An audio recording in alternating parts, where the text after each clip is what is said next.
of all people.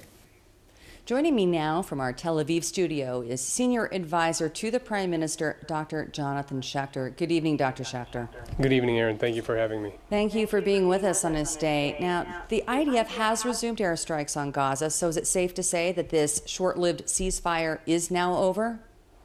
The ceasefire never truly went into effect. Right. Israel expressed its willingness to accept it this morning by a cabinet decision.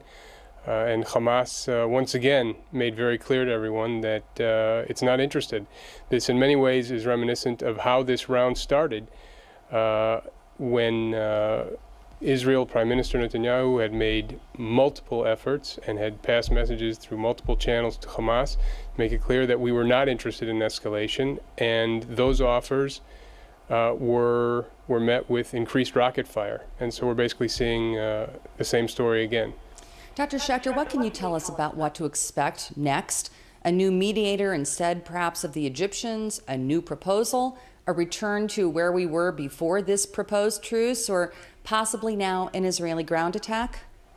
I'm not going to get into the operational details of what may come next. One thing I can tell you will come next, and that is Israel will achieve its goals of this operation, the main one being providing the peace and security that the residents of Israel are entitled to.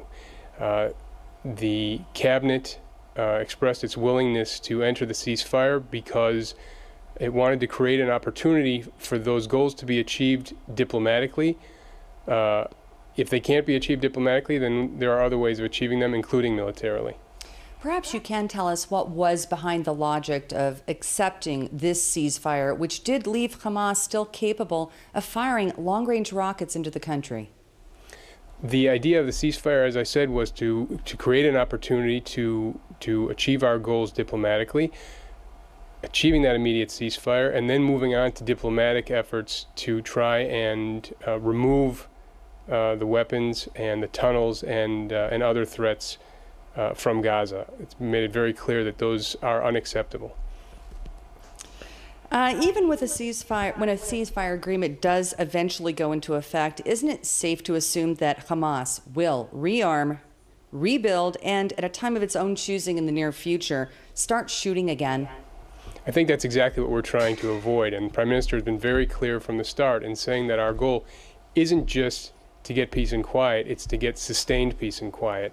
And Israel has no interest in allowing Hamas to take a timeout, to lick its wounds, to rearm itself and prepare to restart the fighting at a time that's more convenient for it. We're not interested in that. We're interested in a longer-term solution where that peace and security that Israelis deserve is sustained. Now, during his press conference this morning, the Prime Minister said that he saw this ceasefire proposal as an opportunity to demilitarize Gaza. What's behind his rationale for that statement? The rationale is very clear. According to previous agreements with the Palestinians, Palestinian territory is supposed to be demilitarized. The very fact that Hamas has militarized Gaza is a violation of previous agreements. So what the Prime Minister is insisting on is exactly what the Palestinians have committed to in the past. Senior Advisor to the Prime Minister, Dr. Jonathan Schechter, thank you very much for being our guest on IBA News this evening. Thank you for having me. After